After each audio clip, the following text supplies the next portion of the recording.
mi nombre es Luisa Sánchez, nací en Calarcá, Quindío, un pueblito del eje cafetero, y actualmente tengo 22 años, estoy viviendo en la ciudad de Medellín ya hace alrededor de unos 18 meses. Ha sido pues para mí un cambio muy significativo en mi vida porque desde muy niña siempre he sido de un círculo familiar muy grande. Soy soy la segunda hija. Tengo una hermana mayor, tengo dos hermanitos menores, o bueno, tres hermanitos menores. Mis papás son separados, vivíamos con mi abuela, vivíamos con el esposo de mi abuela, un tío, un primo. Entonces, siempre estaba acostumbrada a vivir con mucha gente y a ser también muy consentida. Tomé la decisión pues de independizarme porque sentía que ya era necesario, pero siempre desde muy chiquita fui muy, muy, muy consentida, siempre rodeada de mucha gente, entonces por eso fue un cambio tan significativo para mi vida. ¿Qué les cuento de mi infancia? Yo cuando era niña era demasiado extrovertida, demasiado curiosa, preguntaba muchísimo, preguntaba todo, yo preguntaba hasta lo que, digamos, lo que los papás a veces dicen, no, no pregunte eso, yo lo preguntaba. Era demasiado, digamos que sabía divertirme sola todo el tiempo.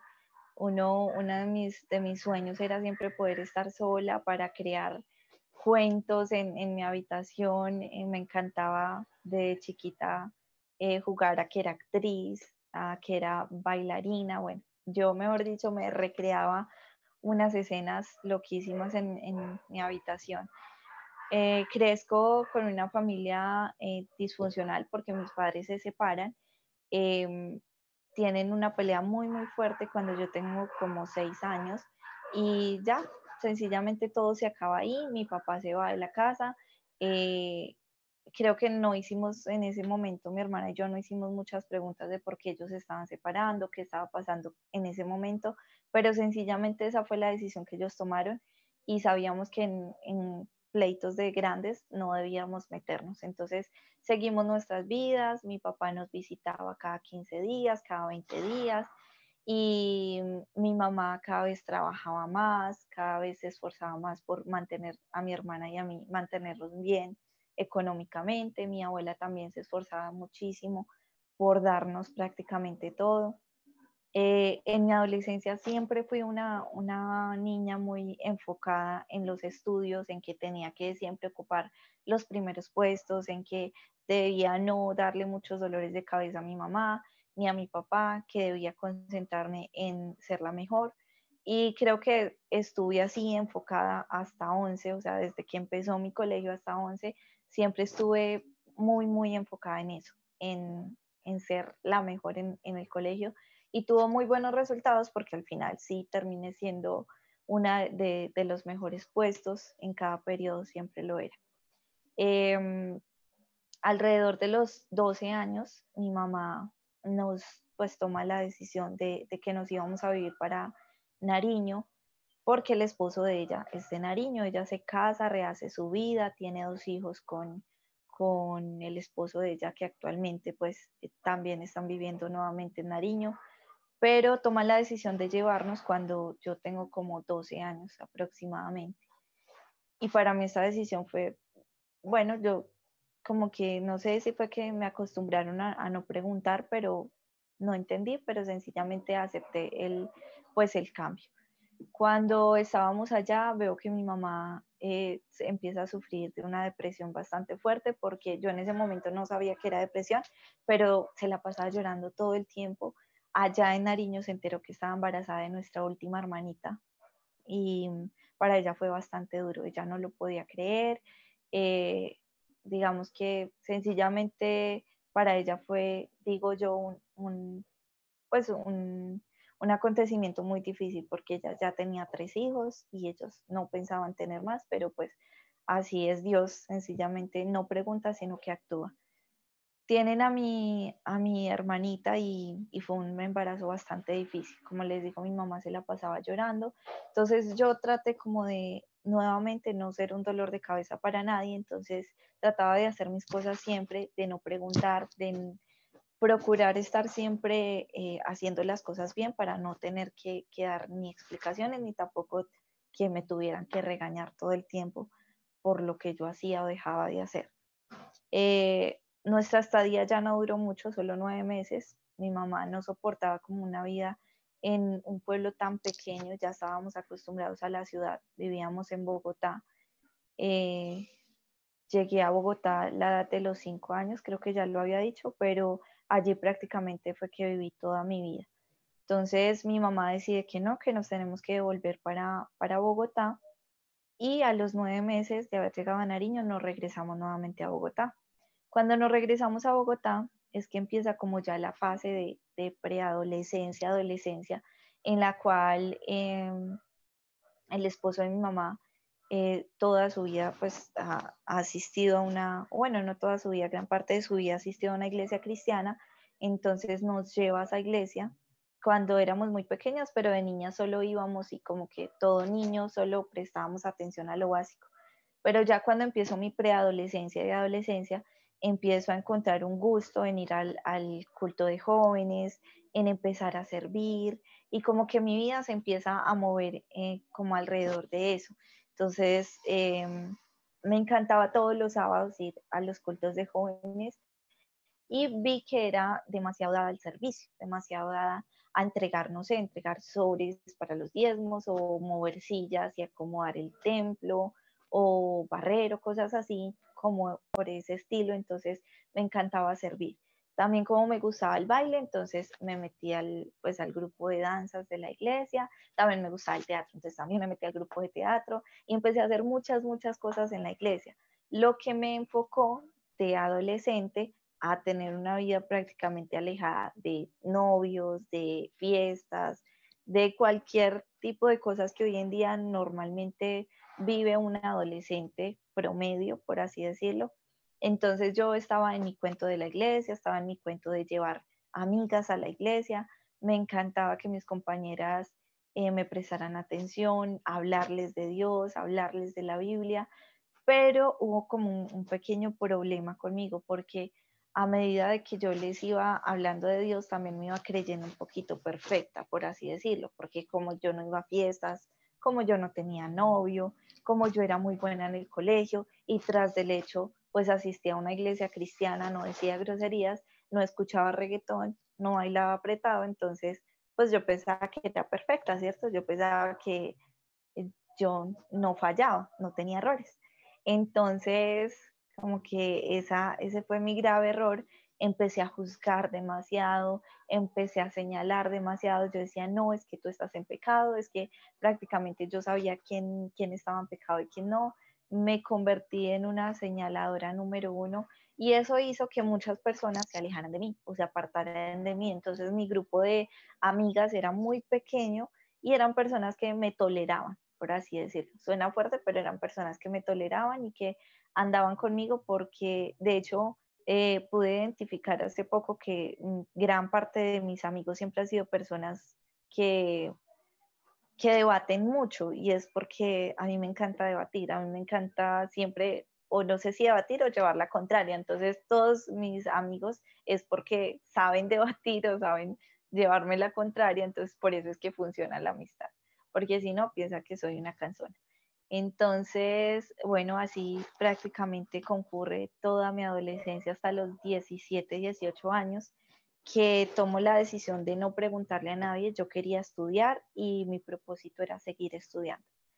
Decidí estudiar publicidad y mercadeo, perdón, en una universidad pues muy promedio de Bogotá, ni muy cara ni muy económica. Hice un análisis casi de 3 meses de qué universidad iba a estar, de qué carrera escoger, estudié todos los pénsul, bueno, mejor dicho, fui como muy meticulosa en esa parte, no porque haga todo así, sino porque en cuanto al estudio siempre me ha gustado tomar buenas decisiones, porque yo decía a la final, yo voy a estudiar algo con lo que después voy a trabajar y con lo que después me voy a ganar la vida, entonces tengo que tomar una buena decisión. Hago este proceso de analizar pues muy bien en dónde es que voy a estudiar Y en ese ejercicio me doy cuenta que quería estudiar publicidad y mercadeo porque estaba un poco enfocado a los medios de comunicación, a, también a la comunicación directamente. No sé si recuerdan que les comenté que en mi infancia me encantaba la actuación, el baile, todo eso, pues mis papás me dijeron, no, eso no da, usted eso no va a vivir, así que bájese esa no. Entonces, bueno, yo sabía que eso lo podía tener como un hobby. De hecho, mi mamá fue muy precavida conmigo, me dijo como, sí, usted sí lo puede hacer, pero como un hobby. Y después de que sea profesional, usted lo puede hacer. Entonces yo dije como, bueno, tiene la razón. Entonces, por eso busqué una carrera como que se acercara un poquito a eso del mundo de los medios y llegué a la conclusión de que la publicidad y el mercadeo de alguna manera me iban a acercar a eso. Entonces tomo la decisión de estudiar esa carrera. Todo aparentemente iba muy bien. Yo continuaba yendo a la iglesia, continuaba sirviendo, continuaba sin novio y no era algo pues que me interesara en ese momento. Y algo sí sucede cuando ingreso a la universidad y creo que eso es lo que rompe mi historia o mi vida en una primera fase, porque cuando ingreso a la universidad veo que ya hay gente muy diferente, ya no es, pues ya no es la gente de la iglesia, ya no es la gente que adora, que alaba, ya no es gente que enseña como en el colegio, sino ya es gente que tiene pues unas bases de un pensamiento demasiado crítico. Con eso me refiero a mis profesores, mis compañeros eran en su gran mayoría adultos porque yo ingresé a estudiar en la noche. Desde el primer semestre ingresé en la noche, entonces me doy cuenta que era otro mundo. Yo dije, ¿yo a dónde me metí? Porque no veía casi gente de mi edad, sino que todos eran ya, me llevaban mucho más años. Entonces empiezo la universidad, yo dije, bueno, esto no me va a quedar grande, yo sí puedo. Primer semestre muy bien, segundo semestre muy bien, prácticamente hice casi que esos 2 semestres de 17 años, pero ya a los 18 años, cuando ingreso al tercer semestre, algo empieza como a fallar en mí, porque entonces ya empiezo a ver clases de razonamiento, eh, del cuestionamiento, perdón, de la existencia, de dónde nacemos, de por qué nacemos, de dónde venimos. Y esto para mí fue, no sé, pero fue bastante difícil porque ahí yo me empiezo a cuestionar todo. O sea, si antes de niña yo era preguntona, ya aquí en esta fase de mi vida yo me empecé a cuestionar hasta por qué respiraba.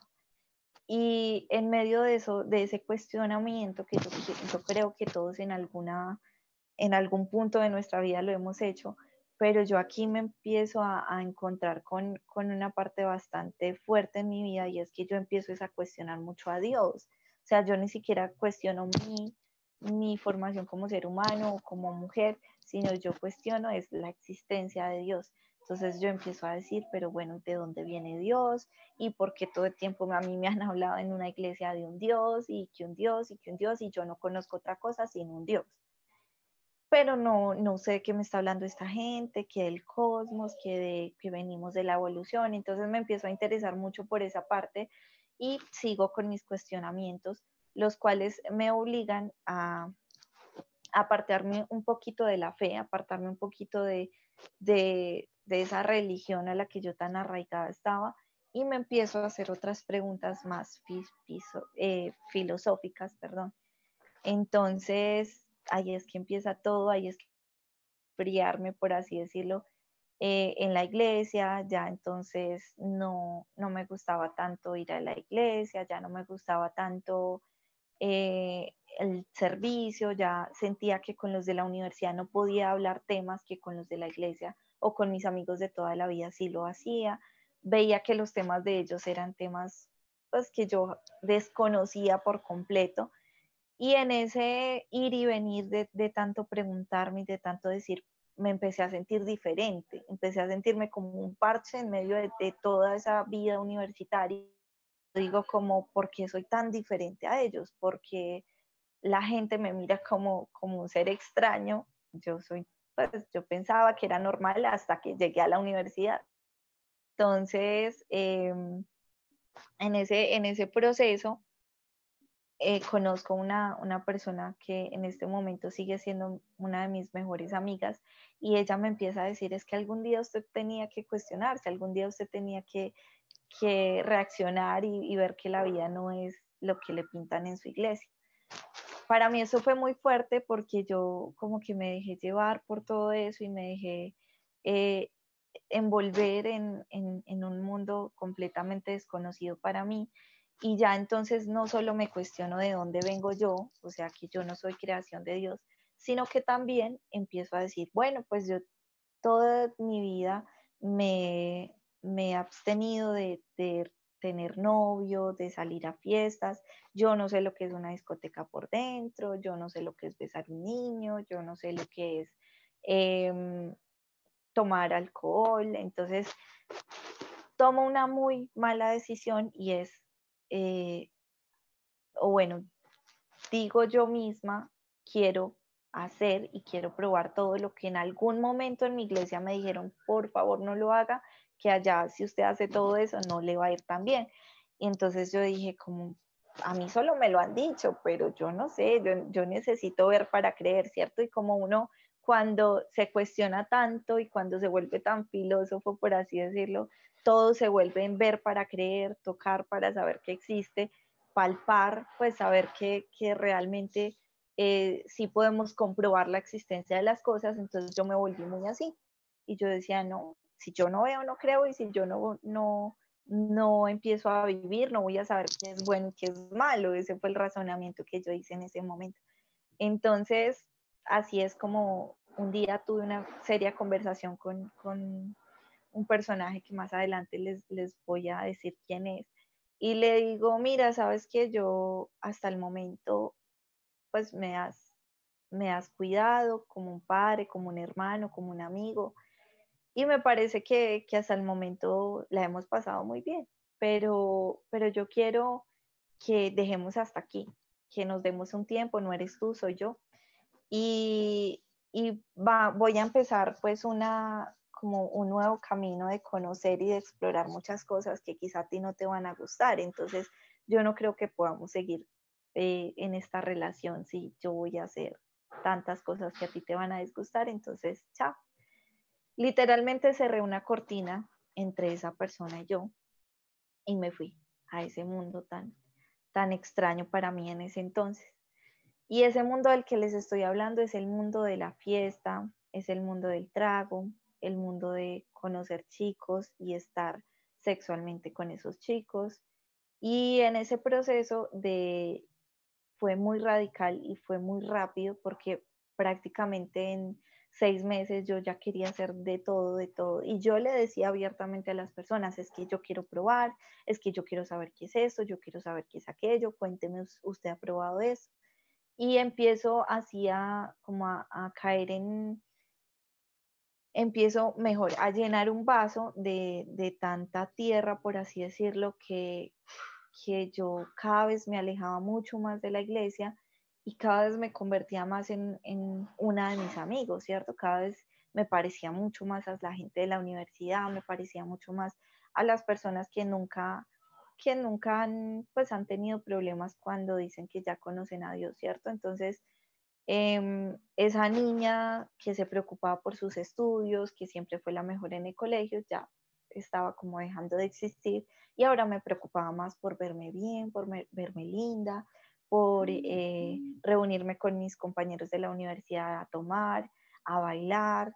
Y entonces ahí sí aprendí a bailar apretado y entonces ya empecé a tener novios y sinceramente de esa decisión, digamos que poco prudente en su momento, empiezan a pasarme cosas muy difíciles, empiezo a vaciarme completamente desde adentro, o sea, sentía acá un vacío tan grande y yo decía, pero tan extraño, porque si estoy conociendo tantas cosas, si estoy aprendiendo tantas cosas, porque cada vez me estoy sintiendo más vacía. Y a medida que yo iba explorando, iba viviendo todo ese mundo que nos pintan de diversión, de alegría, de felicidad, que es la rumba y el trago y el sexo, yo me iba volviendo una mujer más insegura, me iba llenando de dudas, cada día de mi vida, me empecé a volver una persona sí, insegura. Entonces, creo que no tomé la decisión más prudente y perdí completamente mi identidad, no solo como mujer, sino perdí mi identidad como persona, perdí mi identidad como, como hija de ese personaje que ya les voy a mencionar. Entonces, yo ya no sabía quién era, yo ya no sabía si era una niña que toda su vida conoció a un Dios o ya no sabía si de verdad toda mi vida había pertenecido a ese mundo del trago y de los hombres. Es así como empiezo a llenar ese vacío porque yo sentía que como había dejado a alguien, que como les conté, yo le había cerrado la cortina a alguien y le había dicho ya no quiero más estar con usted, entonces yo sentía que debía llenar ese vacío con alguien más. Y, y empecé a tener muchas relaciones sentimentales, emocionales y abiertamente sexuales con hombres y cada vez quería llenar más y más esos vacíos, pero eran relaciones que no me duraban ni un mes, o sea, sin mentirles, era una cuestión tan efímera, tan rápida, tan fugaz, que los conocía, pasaba lo que tenía que pasar, se llevaban de mí lo que se tenían que llevar. Y en cierta parte yo también me volví egoísta porque yo también decía, yo solo necesito de usted lo que usted me pueda ofrecer en cuanto a experiencias y ya, usted a mí si no me sirvió, chao, y pasaba, y siguiente, y siguiente. Y en ese proceso me desvaloricé tanto como mujer que llegó un punto en el que yo decía, yo ya no valgo un peso, yo ya no valgo nada, yo ya ni siquiera sé quién soy, ya no entiendo ni siquiera por qué respiro, por qué voy a la universidad, porque digamos que me sentía una persona ajena a mí y fue tanto así que yo me empecé a desconocer tanto que hasta la relación con mi familia cambió. Ya yo era una persona demasiado arrogante, demasiado orgullosa, demasiado grosera. Yo gritaba a mi mamá todo el tiempo, no quería que me hablara de la iglesia, ya me mencionaba iglesia, yo le torcía los ojos, yo, ay, ¿cuál iglesia? Em, Eso que algún día tanto me gustó, tanto me apasionó, que era ir a servir, ya no me gustaba, me parecía ridículo incluso hacer eso. Y, y como les digo, ya yo cada vez estaba tan vacía y tan distante que sencillamente ya ni siquiera sabía por qué estaba haciendo lo que hacía. Llegó un momento y otra fase de mi vida en la que yo la titulé el caos, porque fue el punto donde yo dije, ya no doy más, o sea, estoy tan llena de cosas tan malas que ya no sé ni siquiera por dónde empezar a liberarme de tantas cosas malas que hay en mi vida. Y, y con eso yo de verdad no supe ni siquiera pedir ayuda, no supe ni siquiera, porque cuando uno tan mal está es donde uno dice, bueno, algo tengo que hacer, pero yo en ese momento no quería hacer nada, yo solamente quería dejarme caer, dejarme hundir y no sabía ni siquiera para dónde coger. Yo decía, yo misma tomé esta decisión, ¿a dónde voy a ir? Si aparté completamente a toda la gente que me quería, que eran mis verdaderos amigos, y empecé a tener nuevas amistades, entre comillas, que era la gente de la universidad y gente que iba conociendo y que me iban, pues que en ese entonces también empecé a trabajar, entonces también amistades del trabajo y me iba acumulando y acumulando de gente, pero que a la final ni siquiera sabían quién era Luisa. Entonces, en ese momento nunca fui medicada, pero yo puedo escuchar perfectamente una persona que es medicada con bipolaridad, con depresión, con tantos problemas psicológicos que yo decía, que yo ahora identifico y digo prácticamente sí, yo tenía todo eso, que sin necesidad de que me medicaran, yo viví en carne propia lo que era, lo que es y lo que dice todas las personas que han sufrido depresión y de bipolaridad. Yo un día quería esforzarme y quería todo y al otro día sencillamente no quería levantarme de la cama. Empecé prácticamente a llorar todos los días. Mi vida, yo sentía literal que estaba siendo como un títere de alguien. Yo sentía que prácticamente yo obedecía a las órdenes de alguien más, porque no comprendía, porque no tenía voluntad de nada, no tenía voluntad ni de salir de ese vacío tan grande en el que estaba, ni tampoco tenía voluntad para acercarme nuevamente a ese personaje. Y para mí ya esa situación se volvió tan desesperante que un día dije, no puedo más, no doy más, quiero acabar con mi vida. Y ese pensamiento empezó a ser muy recurrente, muy recurrente.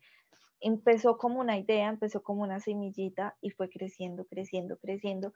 Y yo sentía que a medida que venía una nueva decepción amorosa, una nueva relación fugaz, y venía un nuevo problema a mi vida, con eso yo ya me quería ir, quería soltar todo.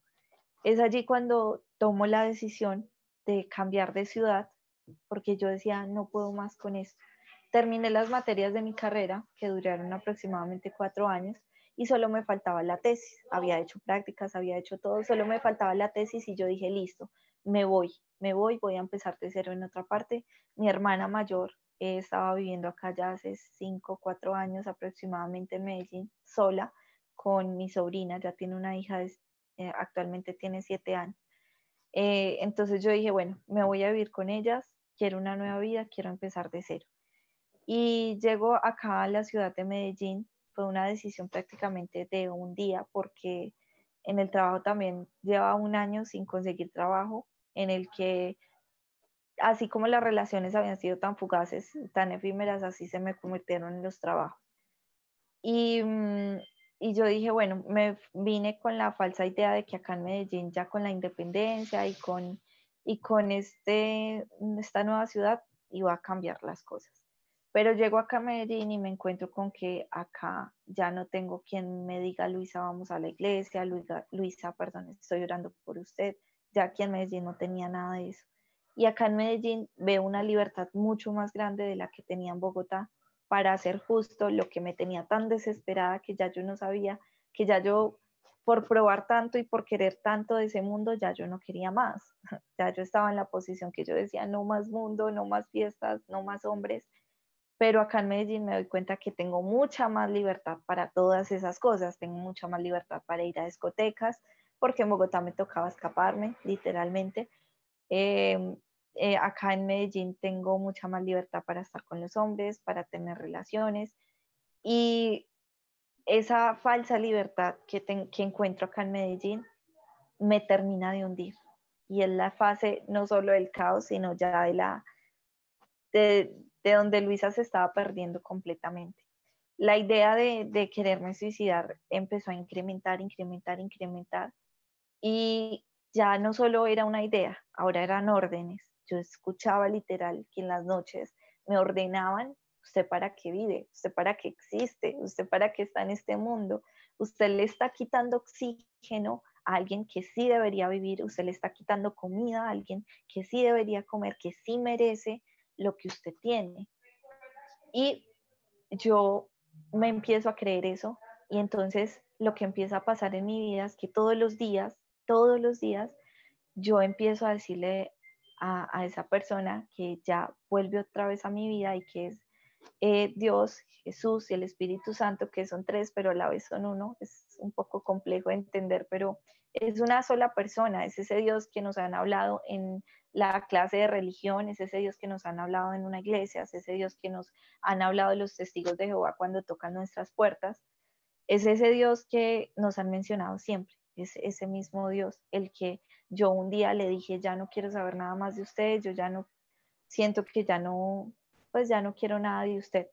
Y él vuelve a aparecer por medio de una persona, por medio de una mujer que conocí acá en Medellín, eh, y que me presenta lo que es la fraternidad, pero no me lo presenta de una forma tan directa como yo siempre he escuchado, que normalmente los que cuentan testimonios acá dicen como, sí, me invitaron a una cena. No, yo conocí a esta mujer porque unos días antes ya había pasado esa línea de me quiero quitar la vida a me voy a quitar la vida, y me intenté quitar la vida con unas pastas antidepresivas, alrededor de 30 pastas, casi que una tableta, 3 tabletas, perdón, completas.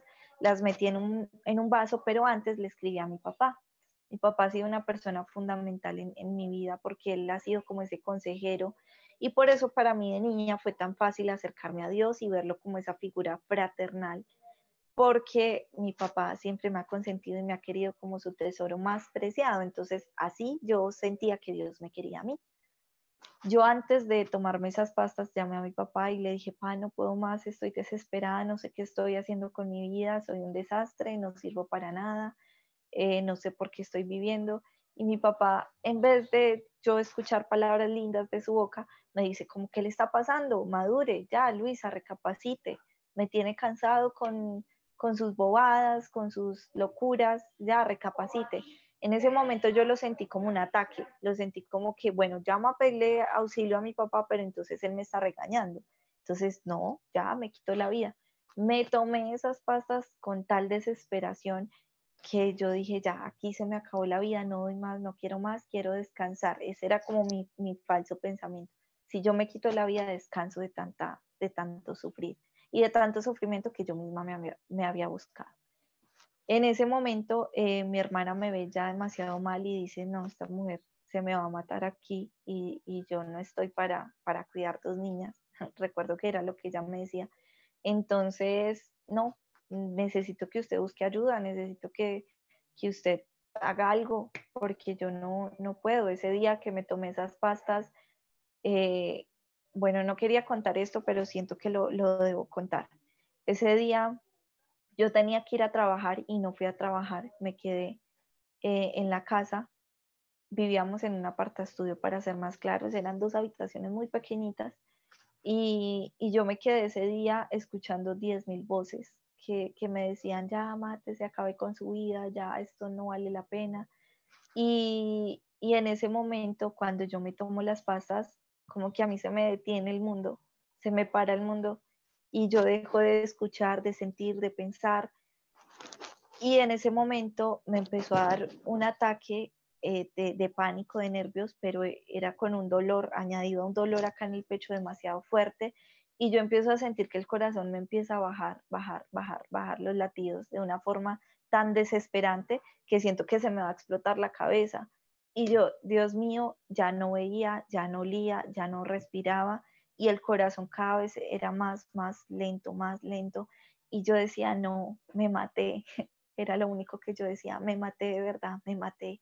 Y en ese repetir, me maté, recuerdo que corrí al baño y lo que hice fue beber agua y bebí agua tan rápido que yo dije, perdón, fue lo único que dije, perdón, yo sí me quería matar, pero ahora ya no. Y recuerdo que cerré los ojos y dije, Dios mío, perdóname por lo que hice.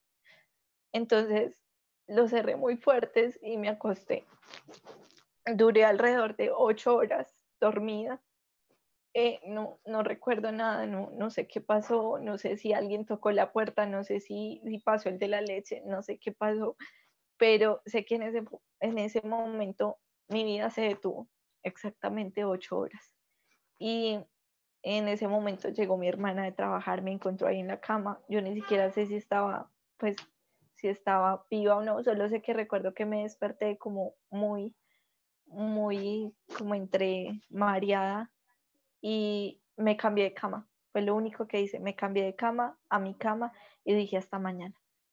Hasta el otro día seguí derecho, prácticamente dormí todo ese tiempo y cuando me despierto digo, Dios mío, gracias.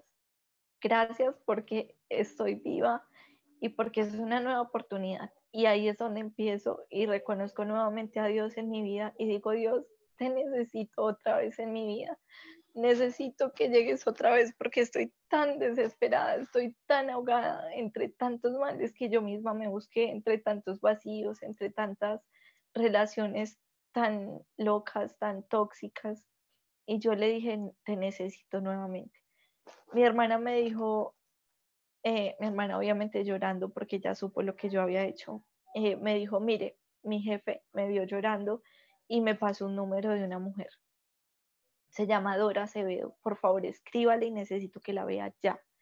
Yo le escribí y literal le dije, mire, yo no sé quién es usted, yo no sé si usted es psicóloga, yo no sé si usted es psiquiatra, yo no sé si usted lee las cartas, bueno, no sé qué fue lo que le dije, pero yo le dije, necesito que me ayude porque usted es la única persona que me puede ayudar en este momento.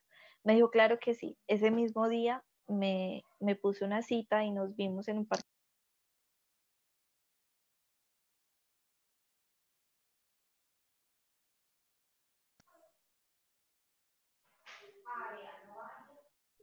Disculpen, tuve ahí un inconveniente. Bueno, ya. En ese momento, esta mujer me cita y fue tan sorprendente las palabras que ella me decía es que usted es una hija de Dios, es que puedo ver que alrededor suyo está Dios, puedo sentir que Dios está con usted. Y yo le decía, no, no, porque es que yo misma le puse esa cortina, yo misma le dije, no, yo no quiero saber nada de usted. Y ella me decía, sí, Dios está con usted y Dios siempre ha estado con usted. Y algo sorprendente es que me dio una palabra que a mí años atrás ya me habían dado en mi iglesia. Una mujer también que de hecho físicamente se parece a ella me dijo, Dios la tiene a usted como punta de lanza para la juventud, para los jóvenes. Y sé que no va a ser fácil y van a llegar muchos ataques del enemigo, muchos ataques, pero usted tiene que ser fuerte con esos ataques y tiene que seguir y Dios la va a recompensar de una manera que usted no se imagina. Eso me dijo esa mujer en Bogotá hace muchos años y yo no entendí en su momento de qué ataques me hablaba y los ataques era justamente que yo iba a decirle a Dios, no quiero saber nada más de usted, iba a probar todo lo que no se debe probar. Y, en ese punto de mi vida, cuando Dora me vuelve a repetir prácticamente las mismas palabras que me dijo esa mujer, es que usted es punta de lanza, Dios la tiene a usted para,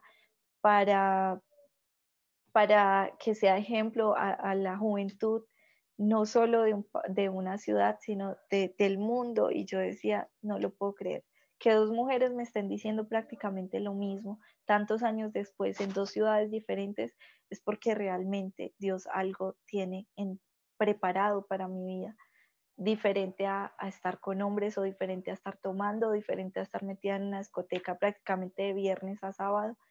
Y empieza en mi vida un cambio tan repentino, tan drástico, de un momento a otro yo siento la necesidad y el deseo de buscar a Dios de una forma tan desesperante, pero es que era un desespero que yo decía, Dios mío, yo te necesito, o sea, literal, yo abría mis ojos y decía, te necesito, cerraba mis ojos y decía, te necesito. Y Dora me empezó a decir, vamos a orar, vamos a buscar de Dios. Y yo, solo el hecho de imaginarme que ya tenía que dejar nuevamente toda esa vida de la fiesta, de la rumba, de los hombres, y volver nuevamente a lo que era la iglesia, orar, la Biblia, yo decía, ay, es difícil porque es que a mí ya no me conocen como una niña de Dios, me conocen como una niña del mundo, me conocen como una completa salida de mis casillas, loca, por así decirlo. Entonces empieza como ese choque, pero aún así estoy decidida a buscar de Dios. Y ella me dice, mire, yo pertenezco a la Fraternidad Internacional de Hombres de Negocios del Evangelio Completo. Y yo, ay, ¿qué es eso? ¿Qué es ese nombre tan largo, por Dios? Y ella me empieza a mostrar poco a poco, me empieza a llevar a las cenas.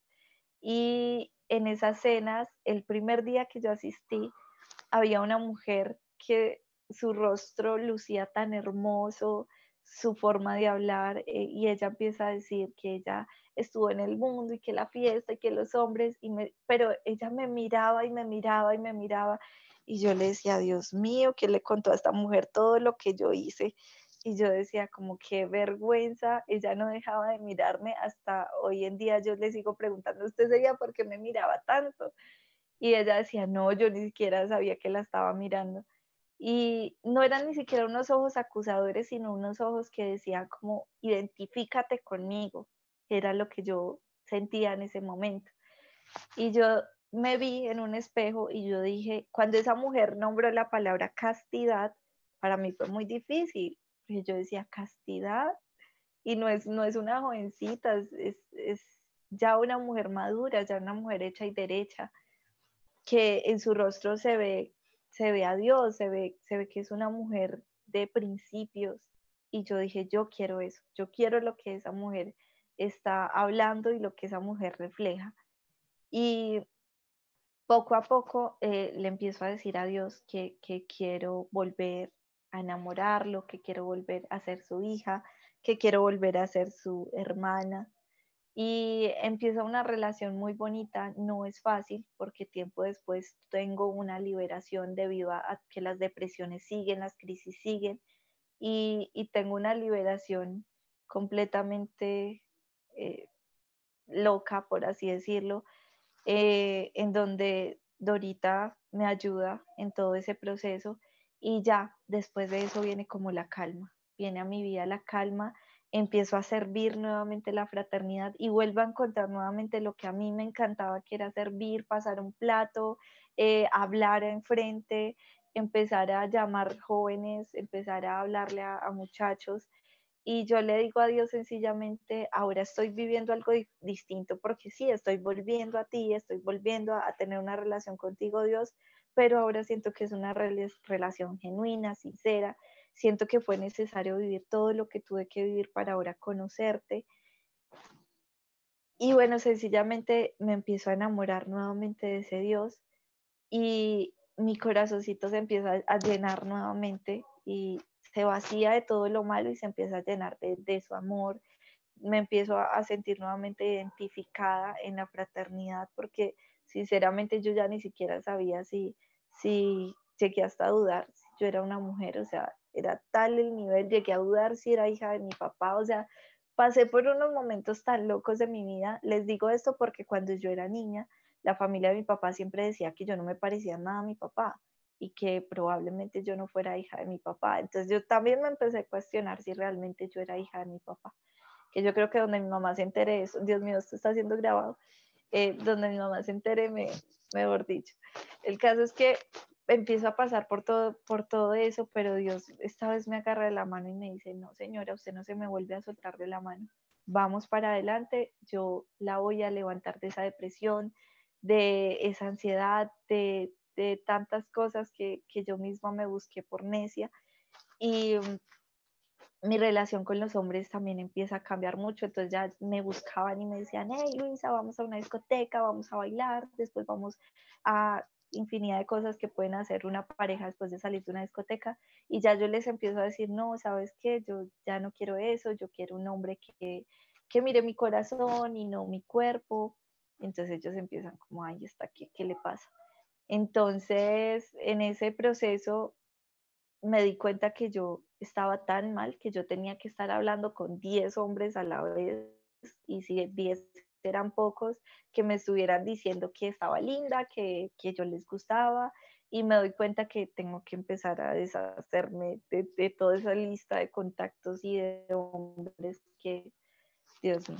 Entonces, Adriana empieza a ser como mi consejera en ese proceso de alejar a los hombres y ella me dice, es que ahora nos tenemos que sentir protegidas por Dios. Si Dios se lleva a un hombre de tu vida, déjalo, porque es que Él está sacando a las personas que no te convienen para ponerte en el lugar donde debes estar.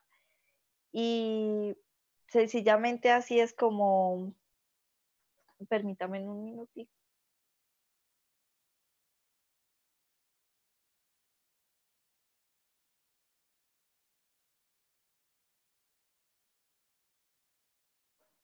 Disculpe.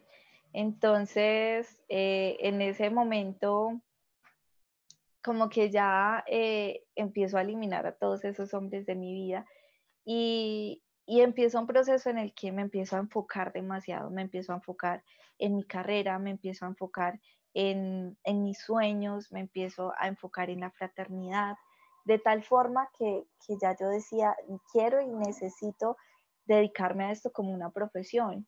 Yo quiero servir en la fraternidad no solo como una persona que viene y cena, una persona que viene y recibe, sino como una persona que da.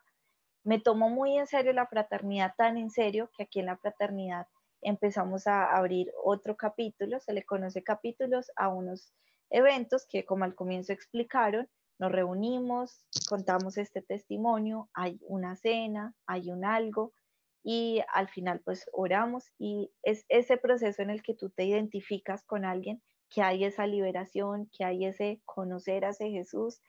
Entonces sencillamente me empiezo a enamorar de eso y le empiezo a decir a Dora, yo soy muy preguntona, entonces me tiene que aguantar porque ahora yo necesito saber qué es esto y le voy a estar preguntando todo. Y hasta el día de hoy le pregunto todo. Le digo, Dora, ¿qué tengo que hacer? Dora, ¿cómo es esto? Dora, ¿por qué? Dora, ¿por qué? Mejor dicho. Y Dora me empieza a ver esa actitud bueno, ella realmente quiere cambiar su vida. Entonces, empiezo yo como a llenarme de emoción, pero con esto no se acaban obviamente todos los problemas, con esto también quedan muchos problemas de inseguridad, de duda, de miedo. Me di cuenta que en ese proceso en el que estuve con tantos hombres, quedé con muchas ataduras, en el que yo sentía que si un hombre no estaba conmigo sexualmente, sencillamente no me quería. Y entonces tengo que empezar a sanar todo eso. Y cada que yo salía con un hombre, si no pasaba algo más que un beso, entonces era porque yo no le importaba a esa persona o yo no le interesaba a esa persona. Pero entonces tomo la decisión muy radical, hace unos 6 meses en diciembre, prácticamente tomo la decisión radical de decir no más sexo en mi vida, literal, y se los estoy diciendo muy abiertamente. Voy a hacer un voto de castidad, no solo por mí, sino por todo lo que me ha pasado. Voy a hacer un voto de castidad porque sencillamente el sexo para mí representa inseguridad, duda, miedo. Y hago este voto de castidad que a los 22 años no es nada fácil. Yo no sé si hay mujeres de 22, de 20, de 25, incluso de 30 que me estén viendo y que digan a esta edad uno decir, Dios, voy a hacer un voto de castidad y tras del hecho voy a empezar a cuidarme físicamente porque algo que no les conté es que cuando era adolescente yo era muy cortita, parecía un buñuelito andante. Y además que soy bajita, entonces se me notaba mucho más. Y llego a Medellín y cambio, pues bajo muchísimo de peso, entonces se me empiezan a ver las formitas del cuerpo femenino y obviamente eso me hace mucho más interesante, ¿cierto? ¿Y qué pasa? Pues que ya no es fácil uno decir me quiero cuidar, me quiero ver linda, me quiero ver atractiva, pero al mismo tiempo, por favor, no me miren con esos ojos, es muy difícil. Y empiezan unos ataques también horribles de personas que empiezan a llegar a mi vida y que sencillamente yo digo, Dios mío, yo sola no puedo, llévate a este hombre, por favor, que no me vuelva a escribir, que no me vuelva a hablar, porque sencillamente yo no puedo, sola yo no puedo. Y así es como Dios empieza a llevarse a tantas personas de mi vida y me empieza a rodear de otras personas maravillosas, que prácticamente son muy contados los amigos que tengo acá en Medellín, pero son personas tan sinceras. Conocí a un amigo que me llevó a la iglesia, a una iglesia cristiana, conocí pues a un otro amigo en la fraternidad, o sea, me empiezo a rodear de personas que sencillamente se empiezan a preocupar por mi corazón y no porque yo vaya a fumar o vaya a tomar o vaya a, mejor dicho, a enloquecerme nuevamente. Entonces, así es como Dios me ha mostrado su amor, como Dios me ha dicho, nos vamos a levantar de esta, me levantó. Créanme que en mí ya no hay depresión, ya no hay ansiedad, ya no hay tristeza. Obviamente hay problemas y muchos, pero ya los afronto de una forma muy diferente. El tema de la independencia es algo que Dios me ha llevado a eso, me ha llevado a esa independencia de Él completamente, de si un día no me arrodillo a orarle, si un día no busco de su presencia, no pasa nada. Ese día para mí fue un día perdido, porque ya no solo es una relación con un padre y con un hermano que es Jesús, sino ahora es una relación con el Espíritu Santo.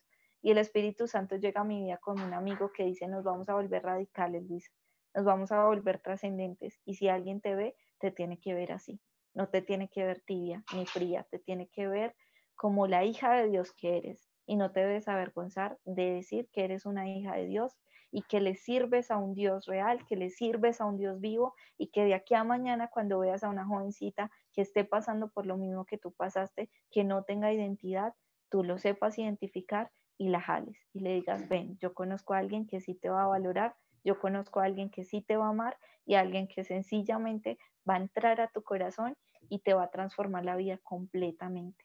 Esa es la persona que presentamos en esta fraternidad, que patrocinamos, somos patrocinados, perdón, por él, y sencillamente toda la obra que nosotros hacemos, todo lo que Dios ha hecho en nosotros, es solo para su gloria, ni siquiera es para yo decir estoy acá porque yo quiero estar acá, no, es porque a Él le plació traerme aquí a esta hora a hablarles a ustedes.